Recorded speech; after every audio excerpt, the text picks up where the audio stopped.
हाँ जी बच्चे, good afternoon.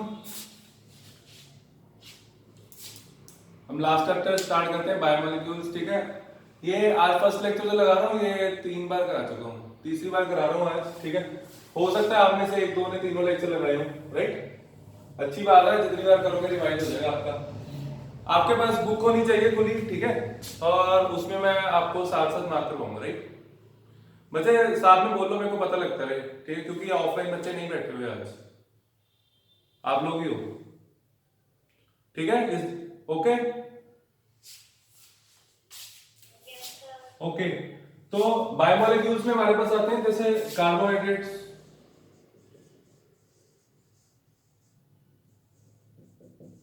Carbohydrates पढ़ने हैं, प्रोटीन्स पढ़ने हैं, न्यूक्लिक एसिड्स पढ़ने हैं, बस। एंजाइम्स कर चुके हैं, विटामिन्स कर चुके हैं, लिपिड्स भी कर चुके हैं नहीं लिपिड्स, ठीक है। तो सबसे पहले कार्बोहाइड्रेट्स, और कार्बोहाइड्रेट्स में भी जो डाइसैकेराइड या ट्राइसैकेराइड है वो कट चुका है, ठीक है। हमने सिर्फ मोनोसैकेराइड्स पढ़ना है, राइट। चलो, कार्बोहाइड्रेट्स की जो सबसे बेसिक डेफिनेशन आई थी इनिशियली वो ये थी, वो कहता है कि कार्बोहाइड्रेट्स होते हैं जिसमें ये हो CHH2OY, ये सबसे बेसिक डेफिनेशन है, ठीक है। इस डेफिनेशन में मैं कुछ कार्बोहाइड्रेट्स को लगाने की कोशिश करता हूं, देखते हैं लगते हैं। फॉर एग्जांपल ग्लूकोज C6H12O6, ठीक है। तो यहां पे आप देख सकते हो, इसको मैं ऐसे लिख सकता हूं C6H2O6, ये सही है? हाँ जी बोलो, क्या ये इस डेफिनेशन में सही बैठता है कि कार्बोहाइड्रेट्स वो होते हैं जिनका जनरल फॉर्मूला ये होता है? इसमें सही बैठता है? यस और नो?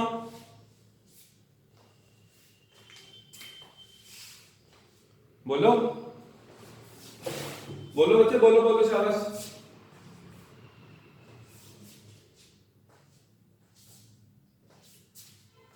ये देखो यहां पे एक्स और वाई सेम हो गया, तो वो कोई दिक्कत नहीं है, ठीक है। एक और एग्जांपल लिखते हैं, सुक्रोज C12H22O11, तो इसमें मैं ऐसे लिख सकता हूं C12H2O11, देखो CHH2OY। तो यहां तक ये डेफिनेशन सही थी, राइट। लेकिन हमारे पास कुछ कार्बोहाइड्रेट ऐसे भी हैं, ठीक है, जो कि इस डेफिनेशन में सही नहीं बैठते, ठीक है। फॉर एग्जांपल आपको एग्जांपल पूछ सकता है वो कि इस डेफिनेशन में कौन सही नहीं बैठता, that is ribose, deoxyribose, deoxyribose. Ribose को इसमें फिट बैठ जाएगा, हम आगे जाके पढ़ेंगे राइबोस, ठीक है। डीऑक्सीराइबोस का फॉर्मूला होता है C5H10O4, O होते हैं 4, ठीक है। अगर O5 होते तब ये डेफिनेशन सही होती, यहां पे ये इसको डेफिनेशन को गलत कर देते, ठीक है। तो इसका मतलब ये हुआ सारे कार्बोहाइड्रेट्स का फॉर्मूला ये नहीं होता, तो हम कार्बोहाइड्रेट्स की डेफिनेशन ये नहीं लिख सकते, तो फिर क्या लिखेंगे? लिखो, write down. Carbohydrates are defined as carbohydrates are defined as carbohydrates are defined as optically active polyhydroxy, optically active polyhydroxy। मैं आपको जनरली पहले समझा देता हूं, ऑप्टिकली एक्टिव होंगे कंपाउंड्स, पॉलीहाइड्रोक्सी होंगे मतलब कि उसमें एक से ज्यादा OH ग्रुप होंगे, ठीक है। और उसके बाद क्या होगा? एल्डिहाइड ग्रुप होगा या कीटोनिक ग्रुप होगा, ठीक है, राइट डाउन।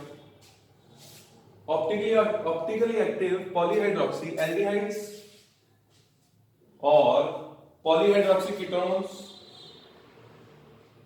और पॉलीहाइड्रोक्सी कीटोन्स के बाद लिखो और compounds which give such compounds on hydrolysis, which give such compounds। ये तो बच्चे डेफिनेशन लिखी हुई है इधर अपना सेकंड पेज पे, जहां पे आपका बायोमोलिक्यूल होगा ना, सेकंड पेज में देखो बोल्ड करके लिखा हुआ है। ये तो मैंने बोल ही दिया, ये तो लिख ही लो। चलो आगे, आप लोगों की पार्टिसिपेशन बहुत जरूरी है, चैप्टर जल्दी खत्म करना है, ठीक है।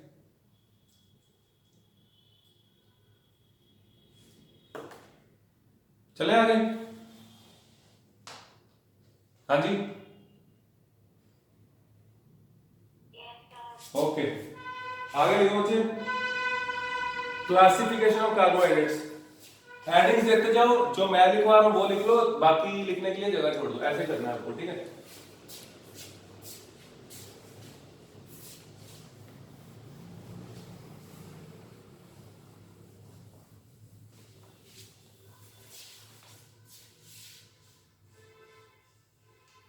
Classification, sugars, non sugars.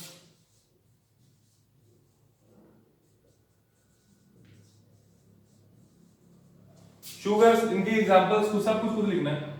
ये स्वीट इन टेस्ट, टेस्टलेस, ठीक है। Sweet in taste, tasteless. For example glucose आ जाएगा इधर, ठीक है। इधर आ जाएगा स्टार्च, सेलुलोज, ठीक है ऐसे। चलो ये लिख लिया, इसके नीचे लाइन मारो और आगे लिखो।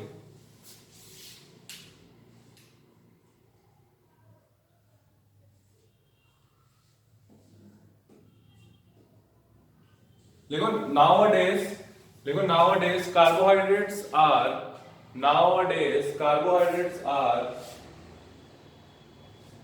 systematically classified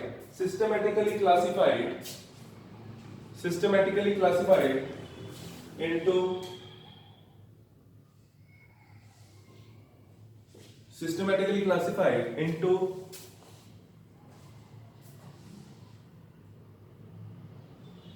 three principal classes.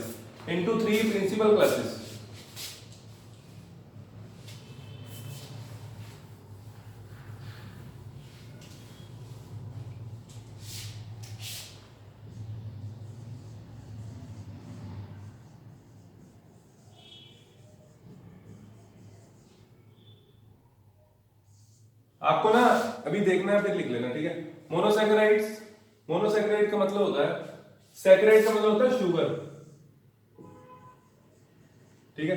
Monosaccharide का मतलब अगर मैं उसकी हाइड्रोलिसिस करूं तो मेरे को कोई और प्रोडक्ट नहीं मिलेगा, ठीक है।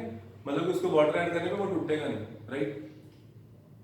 और उसके बाद आता है डाइसैकेराइड, ट्राइसैकेराइड। उसके लिए एक स्पेशल कैटेगरी होती है बच्चे, जिसको हम बोलते हैं ओलिगोसैकेराइड। क्या बोलते हैं? ओलिगोसैकेराइड्स।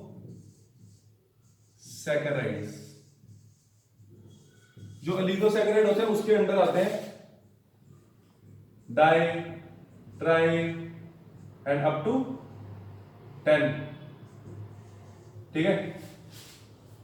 तो वो उसके बाद आएगा वो कार्बोहाइड्रेट्स जिनकी हाइड्रोलिसिस करने पे मेरे को 2, 3, 4, 5, 6, 2 से लेके 10 तक, ओलिगो मींस 2 to 10, 2 से लेके 10 मोनोसैकेराइड के यूनिट बने। कैसे? देखो इसकी एग्जांपल आ जाएगी ग्लूकोज, ठीक है। अब और इसकी ओलिगो की एग्जांपल देखो क्या आएगी। कोई ऐसा कार्बोहाइड्रेट आपको पता है जिसकी हाइड्रोलिसिस करने में मेरे को 2 प्रोडक्ट मिले? Di sucrose, C12, H22, O11। इसमें वाटर ऐड किया, प्रोडक्ट क्या बने? C6, H12, O6 plus C6, H12, O6, ठीक है। हमें बात सुनो, ध्यान से सुनो, काफी इंपॉर्टेंट है। ये हमारे पास सुक्रोज, इसको बोलते हैं सुक्रोज, ठीक है। ये जो बना ना, ये ग्लूकोज है, और ये ग्लूकोज नहीं है, ये फ्रक्टोज है। सुक्रोज की हाइड्रोलिसिस करने पे 2 प्रोडक्ट बनते हैं, एक ग्लूकोज बनता है, एक फ्रक्टोज बनता है, ठीक है। इनका फॉर्मूला देखो सेम है, दीज टू आर आइसोमर्स। इसमें एल्डिहाइड ग्रुप होता है, इसमें कीटोनिक ग्रुप होता है, इसलिए एल्डिहाइड होता है, ये कीटोनिक, ठीक है।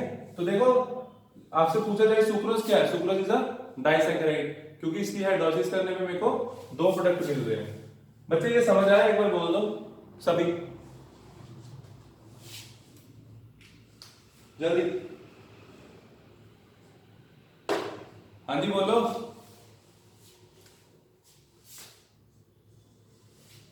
बोलो जल्दी, टाइम बहुत लगाते हो।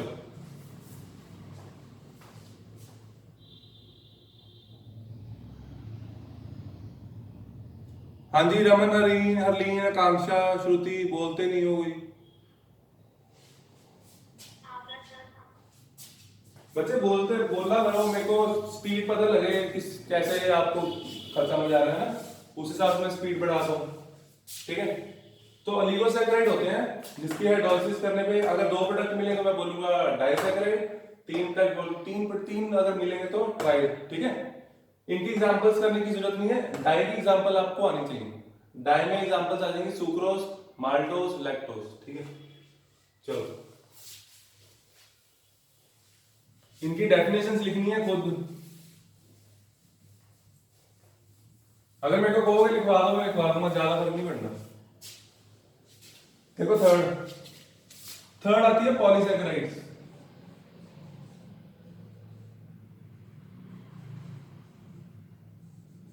पॉलीसैकेराइड में क्या होगा, एक ऐसा कार्बोहाइड्रेट जिसकी हाइड्रोलिसिस करने में मेरे को क्या होगा, बहुत सारे यूनिट्स मिलेंगे मोनोसैकेराइड्स के, है ना।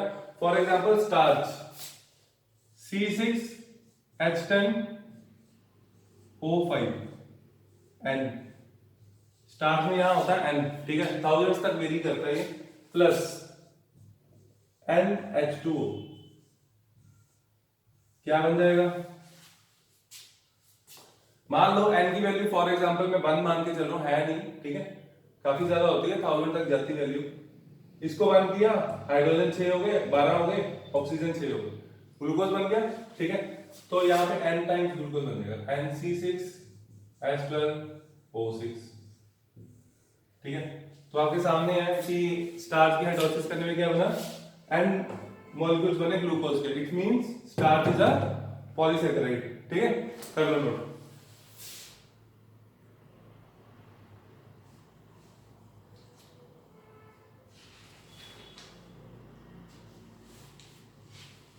कर लिया नोट?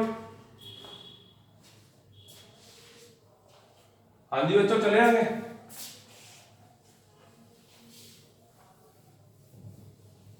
एनर्जी से पढ़ो, धीरे नहीं पढ़ना। आगे मोनोसैकेराइड्स लिखो, लिखो मोनोसैकेराइड्स, थोड़ी सी दूरी लिखो, एक आधी line write down.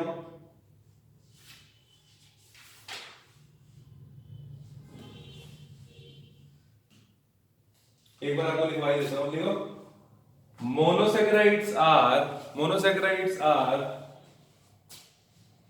Polyhydric aldehydes and ketones, polyhydric aldehydes and ketones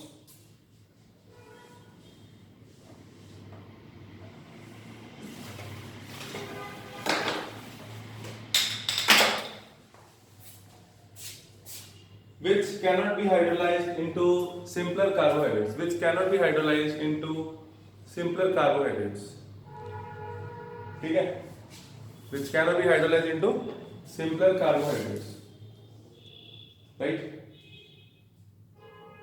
आपको पता है किसी को कि सबसे छोटा कार्बोहाइड्रेट कौन सा होता है, कार्बोहाइड्रेट कितने कार्बन का होता है, बोलो। सबसे छोटा कार्बोहाइड्रेट कितने कार्बन का होता है, एनीवन?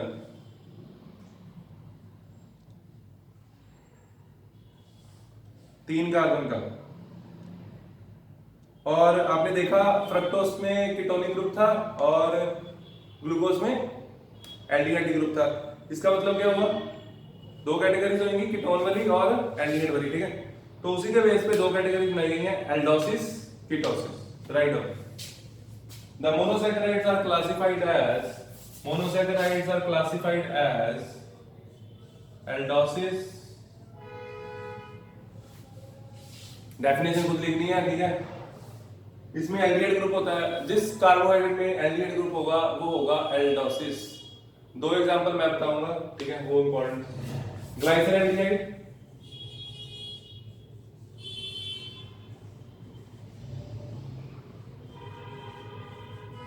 और दूसरी एग्जांपल, एक एग्जांपल तो बोल दो,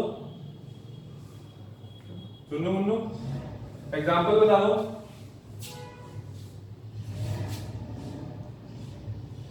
ग्लूकोज, फ्रक्टोज नहीं आएगा इसमें, है ना, ग्लूकोज आएगा। ग्लाइसिन एल्डिहाइड का स्ट्रक्चर ये होता है, CHO COH H CHO। ये होता है ग्लाइसिन एल्डिहाइड। ग्लूकोज का स्ट्रक्चर हम आगे जाके करेंगे, ठीक है। आप लोग ये एग्जांपल लिख लो इसकी, ये इंपॉर्टेंट है, मैंने अभी करा दिया, कर लो नोट।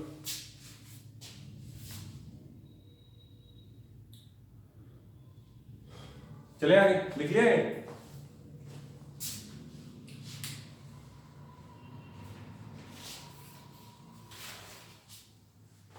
चलो देखो आगे।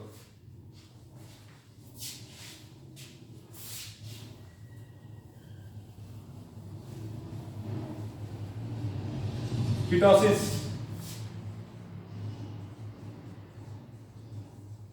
कीटोसिस उनको बोलते हैं वो कार्बोहाइड्रेट जिसमें कीटोनिक ग्रुप हो, ठीक है। फॉर एग्जांपल फ्रक्टोज,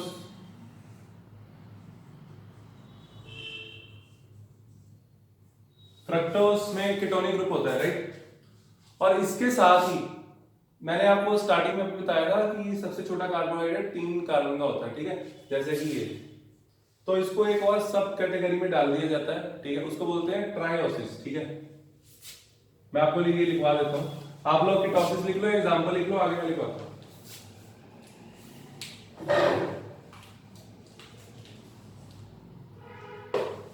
लिखो बच्चे आगे लिखो, they are further classified as, they are further classified as, they are further classified as triosis, tetraosis, tetrosis.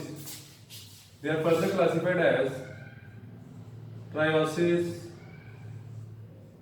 tetrosis, pentosis, hexosis. Hexosis तक लिख लो बस। tetrosis, pentosis और hexosis। 3 carbon, 4 carbon, 5 carbon, 6 carbon, ठीक है। आपको ऐसा कुछ जरूरी नहीं है कि 4 वाले की एग्जांपल पता होनी चाहिए, आपको हेक्सोसिस ही आएगा, ठीक है। चलो अब मैं इसको रन कर रहा हूं, कर दूं रन? चले बच्चे आगे बोलो।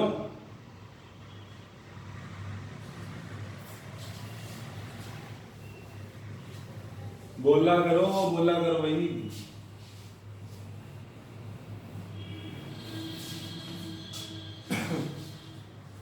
अब जैसे एल्डिहाइड है, ठीक है, मैं आपको बताऊंगा, आपने बताना कि ये ट्राइओसिस है, पेंटोसिस है, इसका नाम क्या होगा, है ना। मैंने ये बना दिया, CHO COH। ये पहली बात, ये एंडोसिस है, बोलो यस और नो, जल्दी बोलो। हेलो,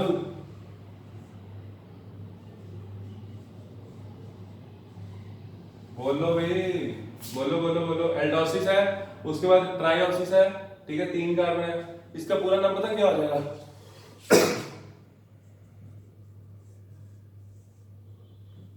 ये एल्डो ट्राइओसिस, इसका पूरा नाम हो जाएगा एल्डो। इसी तरह जो ग्लूकोज होता है बच्चे, उसका नाम हो जाएगा एल्डो हेक्सोसिस, ठीक है। चलो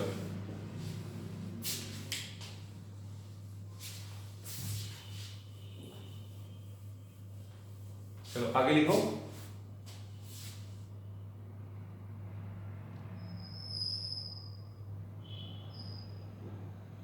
आगे लिखो स्ट्रक्चर ऑफ मोनोसैकेराइड्स। 2-3 के हम स्ट्रक्चर करते हैं, ठीक है, राइट डाउन।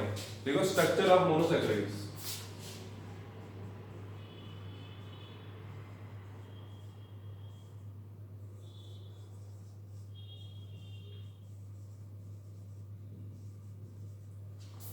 कितने करने हैं? 2-3 कर लेते हैं, ठीक है। एक करते हैं ग्लाइसिन एल्डिहाइड, इसकी बहुत ज्यादा जरूरत पड़ेगी।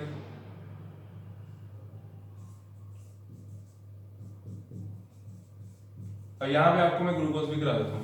ग्लूकोज में कार्बन आपको साथ साथ बोलना है बच्चे, तभी चैप्टर होगा, ठीक है। जैसे जैसे मैं बोलूंगा, जो बोलूंगा आपको बोलना है। टोटल कार्बन 6, 1 2 3 4 5 6, सबसे नीचे ठीक है CH2OH ग्लूकोज के स्ट्रक्चर में, ठीक है, और सबसे ऊपर होता है CHO, राइट। फिफ्थ और फोर्थ कार्बन पे OH होता है राइट पे, फिफ्थ और फोर्थ पे OH होता है राइट पे, उसके बाद होता है ऑल्टरनेट, H इधर OH इधर, हो गया, खत्म हो गया, ठीक है। इधर क्या बचा H, इधर क्या बचा H, इधर बचा OH, इधर क्या बचा 1 2 3 H बचा, ठीक। तो ये क्या है हमारे पास स्ट्रक्चर, ये किसका स्ट्रक्चर है, दिस इज डी ग्लूकोज। अब यहाँ पे जो डी मैंने लिख दिया ना, इसका कुछ मतलब है, कोई बता सकता है बच्चा, एनीवन? डी और प्लस का दोनों का मतलब क्या है?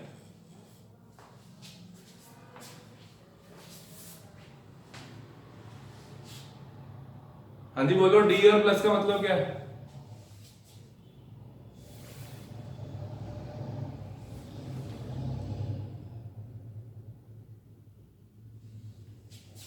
बोलो, what is the meaning of D here? What is the meaning of plus here?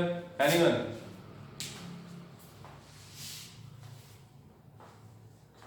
आपको लग रहा होगा D का मतलब यहाँ डेक्स्ट्रो है, D का मतलब डेक्स्ट्रो नहीं है, ठीक है।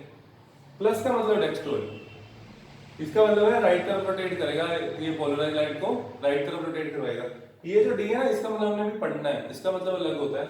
इसका मतलब ये होता है, इसका मतलब होता है कि फिफ्थ कार्बन पे जो OH है वो राइट पे लगा हो, इसका D का मतलब इस प्लस के साथ कोई लेना देना नहीं, ठीक है। वो स्मॉल d और स्मॉल l होता है, इस D का मतलब है कि OH जो है वो राइट पे, राइट। चलो अब मैं चलूँ आगे, बच्चे रिस्पॉन्स दिया करो, एनर्जी तो दो सर टीचर को अपने, क्लास लगानी है क्लास। चलो मैं अब कर रहा हूँ आगे।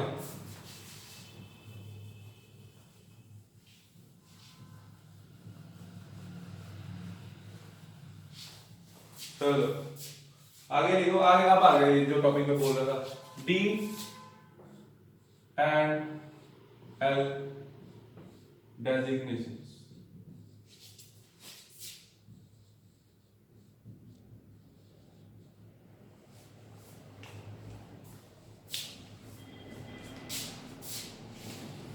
D and L designation. अब देखो जैसे मेरे पास ग्लाइसरॉल्डिहाइड है,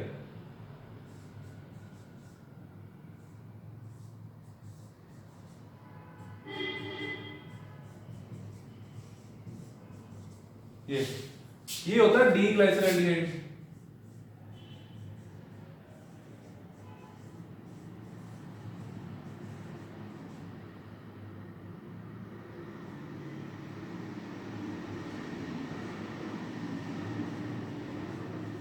और यहां पे ना ये जो प्लस है ये आपको धीरे धीरे याद हो जाएगा, ये आपको अभी इस क्लास में नहीं है कि ये प्लस कैसे आया है, राइट।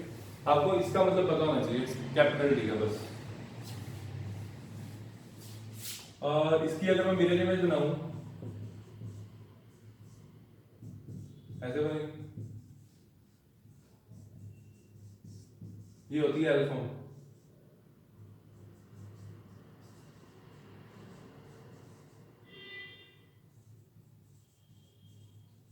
और यहाँ पे बहुत इंपॉर्टेंट बात है वो सुनो बच्चे, जो कार्बन उसमें हमने ग्लूकोज में लिखा था ना कि सेकंड लास्ट कार्बन पे OH राइट पे लगा तो वो D है, ठीक है, वो इसके रिस्पेक्ट में होता है, ये रेफरेंस है, ठीक है।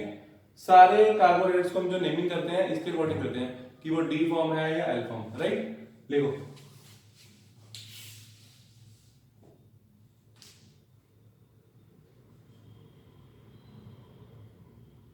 लिखो, the sugars are divided into, write down, the sugars are divided into two families,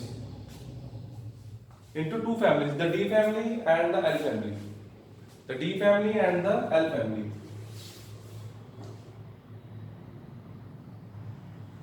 which have definite configuration,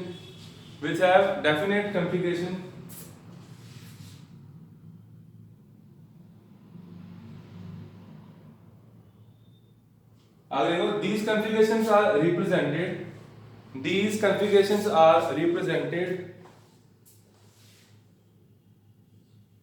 with respect to glyceraldehyde as standard, with respect to glyceraldehyde as the standard।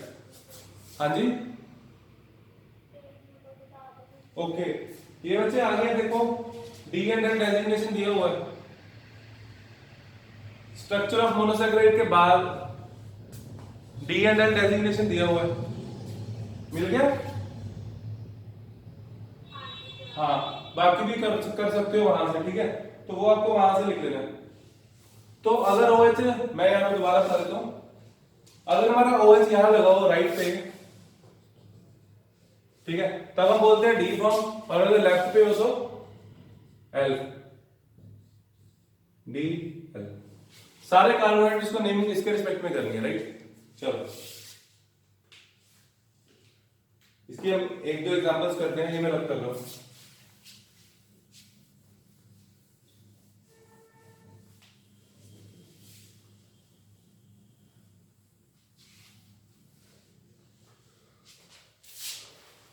CHO 2 3 4 5 6। अब आप लोगों की बारी है। अब मेरे को बताओ ग्लूकोज के स्ट्रक्चर में स्ट्रक्चर बनाओ इसका OH किधर होता है H किधर होता है जल्दी बोलो। हाँ जी रमन आकांक्षा बोलो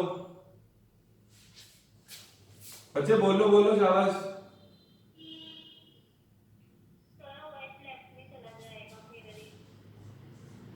यहाँ किधर लेफ्ट में चला जाएगा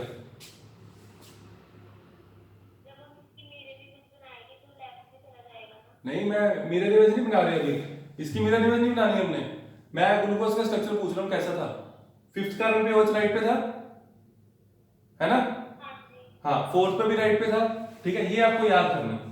हाँ, उसके बाद बच्चे ऑल्टरनेट H OH इधर H इधर OH इधर H इधर H। तो आपको ये बताना है इसमें सिर्फ कि ये डी फॉर्म है या एल फॉर्म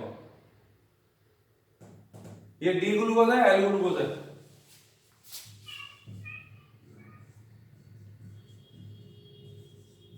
ये डी ग्लूकोज है हमें कैसे पता लगा क्योंकि इसका फिफ्थ कार्बन पे जो OH है वो राइट पे लगा हुआ है ठीक है। ये OH अगर राइट पे होगा तो विद रिस्पेक्ट टू ग्लाइसरॉल्डिहाइड इसको हमने लिखना है डी राइट। मैं इसकी मिरर इमेज नहीं बनाऊंगा मैं फ्रक्टोज बनाऊंगा फ्रक्टोज। फ्रक्टोज देख लो स्ट्रक्चर कैसा होता है 2 3 4 5 6। फ्रक्टोज का स्ट्रक्चर बिल्कुल सेम होता है बिल्कुल ग्लूकोज जैसा ठीक है सिर्फ उसमें कीटोन होता है इसमें एल्डिहाइड है ठीक है। तो ये फर्क होता है यहाँ पे OH इधर इधर OH फिर ऑल्टरनेट जैसे उसमें था H यहाँ पे OH था सेकंड कार्बन यहाँ पे होता है डबल बॉन्ड और यहाँ पे CH2 ठीक है और यहाँ पे क्या बचा H यहाँ क्या बचा H यहाँ क्या बचा OH। तो आप देख सकते हो 1 2 3 4 चार पहले चार कार्बन पे स्ट्रक्चर सेम है दिस इज ये भी क्या होगा D और इसकी रोटेशन फ्रक्टोज की माइनस होती है।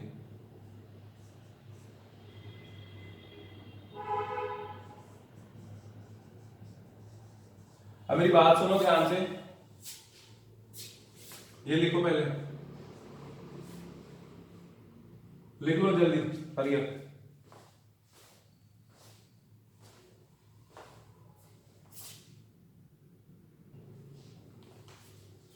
हाँ जी बच्चे क्या लिखा क्या बोला मैंने लिखो जितने भी कार्बोहाइड्रेट होते हैं किस फैमिली को बिलोंग करते हैं डी फैमिली को राइट डाउन।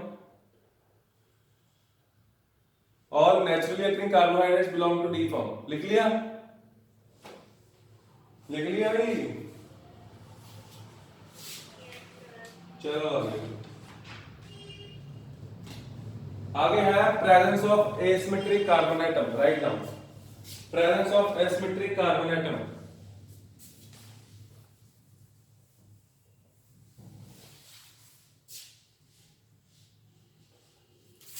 फिर से बनाते हैं कौन बनवाएगा स्ट्रक्चर रेज योर हैंड आवाज दो मैं उधर नहीं जाके देखूंगा।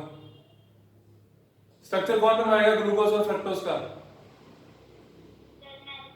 बताओ ग्लूकोज का बोलो कितने कार्बन 6 1 2 3 4 5 6 आगे कहां पे यहाँ पे OH लगा दो, सबसे नीचे CH2H आएगा क्योंकि यहाँ पे वैलेंसी 4 रहेगी ना, इधर OH इधर OH, उसके बाद इधर है, उसके बाद ऑल्टरनेट इधर CH, H OH H H हो गए। इसमें कायरल कार्बन बताओ कहाँ पे है और कितने हैं। आप लोगों ने टॉपिक शायद नहीं लिखा, मेरे को लग रहा है। Presence of asymmetric carbon atom, यहां पे टॉपिक लिखो, प्रेजेंस ऑफ एसिमेट्रिक या chiral carbon, presence of chiral carbon या एसिमेट्रिक कार्बन। कितने कायरल कार्बन है इसमें ग्लूकोज में? How many chiral carbon atoms are there in glucose?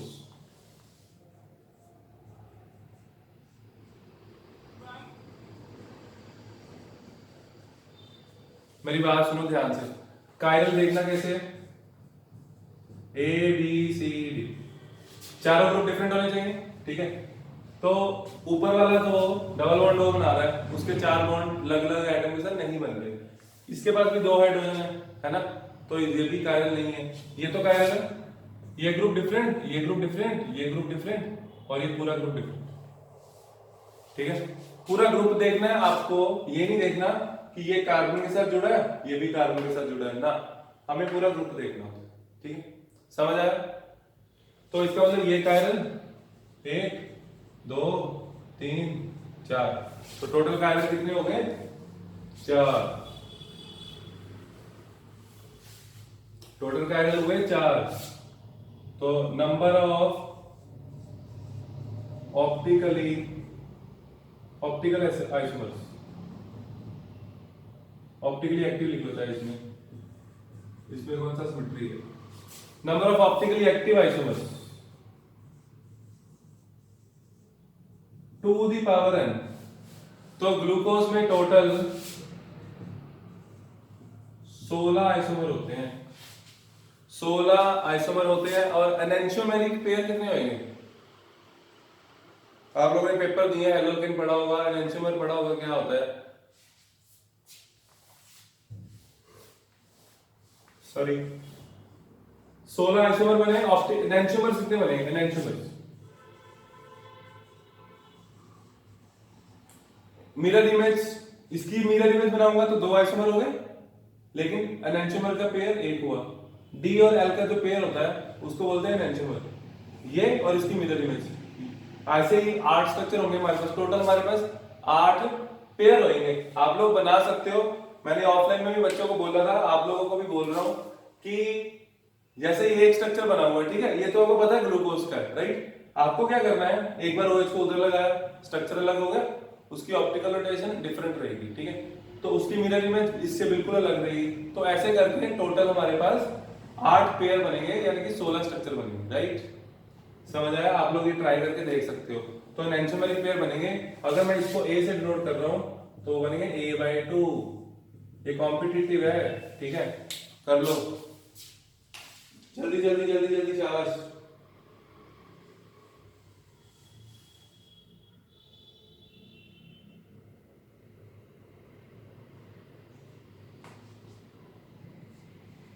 Hurry up.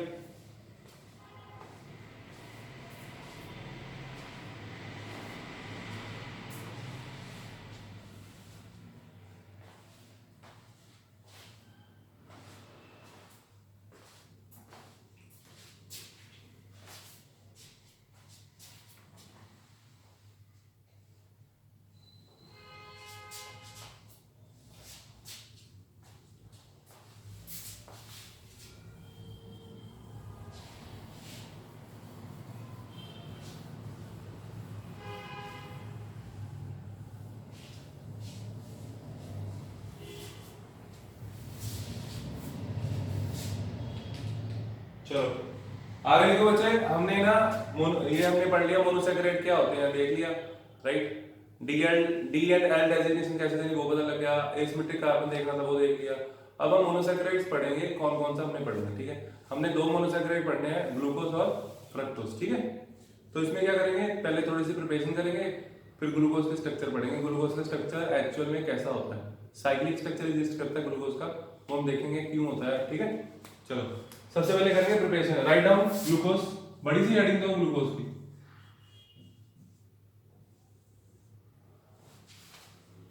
Glucose सबसे पहले आ जाएगी प्रिपरेशन।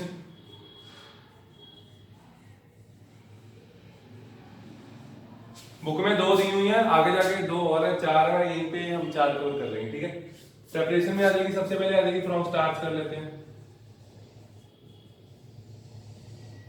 ये हमने अभी की रिएक्शन।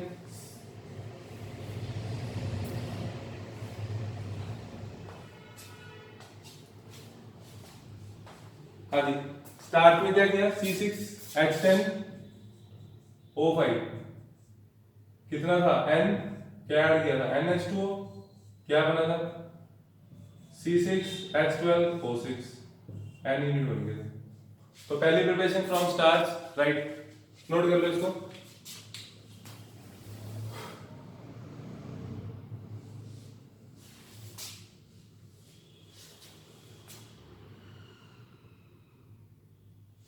थोड़ा सा इसको सुझा देते हैं, यहां लिख लो H पॉजिटिव 393 223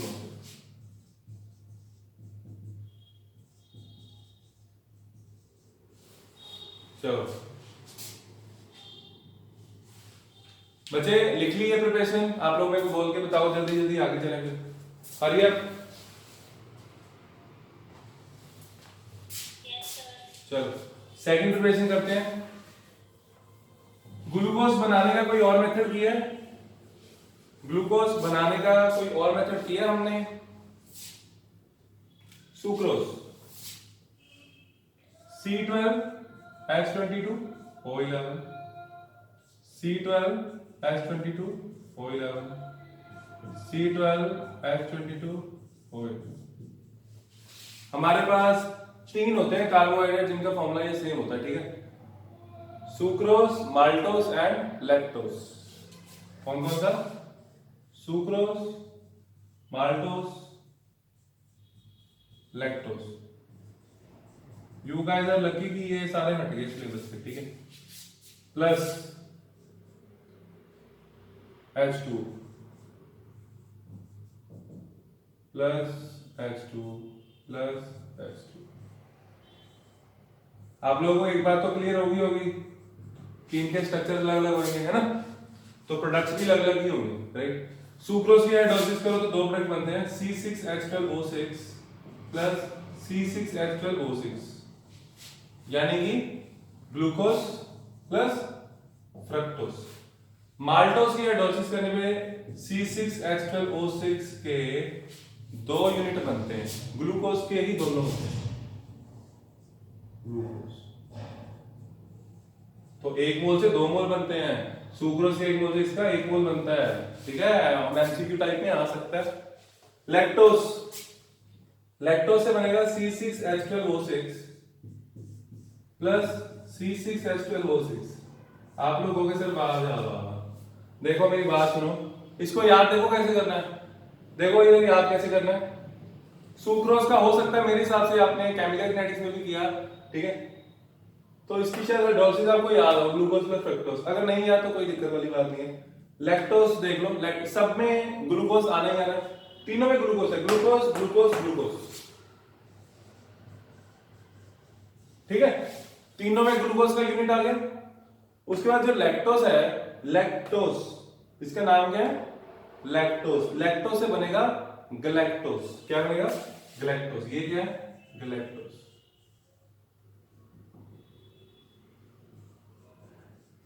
और इसमें तो दोनों यूनिट ग्लूकोज के ही है, मैंने बताया आपको कि ग्लूकोज सब में बना है, इसमें दोनों यूनिट ग्लूकोज के हैं, राइट। इसमें एक बचा ग्लूकोज और फ्रक्टोज के साथ, राइट। तो ज्यादा मुश्किल नहीं है याद करना, लिख लो रिएक्शन जल्दी।